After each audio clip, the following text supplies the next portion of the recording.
Bonjour, dans ce chapitre, on va s'intéresser à la Seconde Guerre mondiale de 1939 à 1945.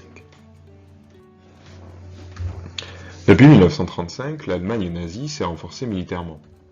Ses dépenses militaires ont considérablement augmenté, passant de moins de 1 milliard de Reichsmark en 1929 à près de 40 milliards en 1939.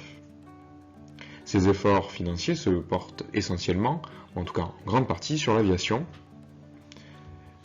Hitler cherche à conquérir un espace vital à l'est de l'Europe et prévoit l'annexion de la Pologne, c'est-à-dire sa conquête. À partir de 1935, il commence à étendre le Reich, c'est-à-dire l'Empire, par la conquête, notamment de l'Autriche, même si celle-ci se fait sans combat ou presque, sans que les démocraties, elles, ne réagissent. Il passe également un pacte d'alliance avec l'URSS, pacte secret, prévoyant de ne pas s'attaquer mutuellement et de se partager la Pologne. C'est ce qu'on appelle le pacte germano-soviétique.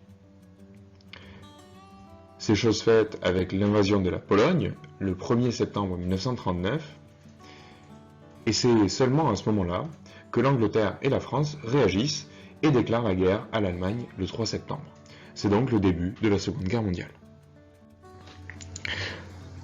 Dans ce chapitre, on va se demander pourquoi l'on peut dire que la Seconde Guerre mondiale est une guerre totale et extrêmement violente. C'est d'abord une guerre donc mondiale et totale, et dans cette première partie, nous allons en faire la chronologie.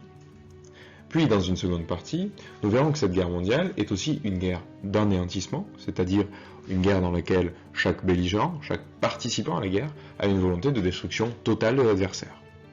Enfin, nous verrons que la violence connaît un apogée avec le génocide des Juifs et des Tziganes.